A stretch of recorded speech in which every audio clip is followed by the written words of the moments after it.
গল্প, সত্যি ঘটনা নয়, তবু এর সত্যির সাথে মিল আছে। বলে গল্প, মনে রাখবেন সত্যি ঘটনা নেই, কিন্তু মিল আছে সত্যির সাথে। বলছে কেন রে?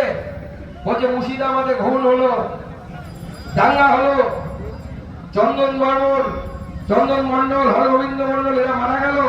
হরগোবিন্দ দাস, সরি মন্ডল না দাস, তারা মারা গেলেন। দাঙ্গাকারীরা মেরে ফেললো, আমরা কিছু করতে পারলাম না, বডিটা 5 ঘন্টা পড়ে থাকলো। হিন্দুরা জেগে গেছে, হিন্দুরা ভোট দেবে না বলছে। তখন মমতা বন্দ্যোপাধ্যায় বললেন, শোন তোদেরকে একটা গল্প শোনা।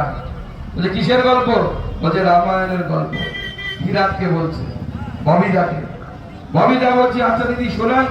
বলছে একদিন রামায়ণে মা সীতা কুটিরে বসে আছে, রামচন্দ্র সঙ্গে ভাই লক্ষ্মণ, হঠাৎ তাদের সামনে সোনার হরিণ ঘুরে বেড়াচ্ছে। মা সীতার সোনার হরিণ দেখে লোভ হলো। মা সীতা রামকে বললেন যে প্রভু আমার এই সোনার হরিণ চাই, আপনি ধরে দিন। রামচন্দ্র তীর ধনুক নিয়ে চললেন স্ত্রীর কথা রাখতে। অনেক দূর দিয়ে খুঁজে আর সোনার হরিণ পাওয়া যাচ্ছে না, পালিয়ে যাচ্ছে। তীর মারল, রামচন্দ্র তীর মারলেন, সঙ্গে সঙ্গে সেই তীর গিয়ে সোনার হরিণের পেটে বিঁধল। হঠাৎ করে দেখা গেল সোনার হরিণ একটা রাক্ষসে পরিণত হলো, না তার নাম হচ্ছে মারিচ। তীর লেগেছে রামচন্দ্রের, মারা তো যাবে। মরে যাওয়ার আগে ভাই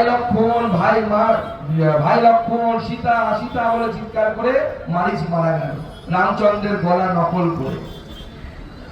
সেই শুনে মা সীতা অস্থির হয়ে গেলেন। অস্থির হয়ে ভাই লক্ষ্মণকে বললেন যাও, দেখো দাদার কি হলো, দাদাকে দেখে এসো। লক্ষ্মণ অনেক বললেন যে না, দাদাকে কেউ কিচ্ছু করতে পারবে না, দাদা তো ভগবানের অংশ। মা সীতার মন মানল না, হাজারো স্মৃত তাকে পাঠিয়ে দিল জোর করে। লক্ষ্মণ যাওয়ার আগে লক্ষ্মণ রেখা টেনে নিয়ে গেল। আর তখন কে এলো লক্ষ্মণ রেখার ওখানে? কে এলো? রাবণ এলো। কার বেশে? সন্ন্যাসীর বেশে, সাধুর বেশে। কাপড় কি ছিল? গেরুয়া রং। মা সীতা ভুল করলো, ওটা নিশ্চয়ই বিজেপি ভাবলো। ভেবে ডাকটা পার হয়ে গেল, লক্ষ্মণ রেখা পার হয়ে গেল। মা সীতার কি হলো? হরণ হলো। মা সীতা চলে গেলেন শ্রীলঙ্কাতে। তো দিদি বলছেন গল্প শেষ করে, বুঝলি? বিরাট বলছে বুঝলাম না দিদি, এর সাথে আমাদের মিল কোথায়? বুঝতে পারলি না? না, বলছি যে সোনার হরিণ, যেই ভোট আসবে লক্ষ্মীর ভান্ডার 500 টাকা বাড়িয়ে দিব, ওটা হচ্ছে সোনার হরিণ হয়ে সব মহিলাদের সামনে ঘুরে বেড়াবে।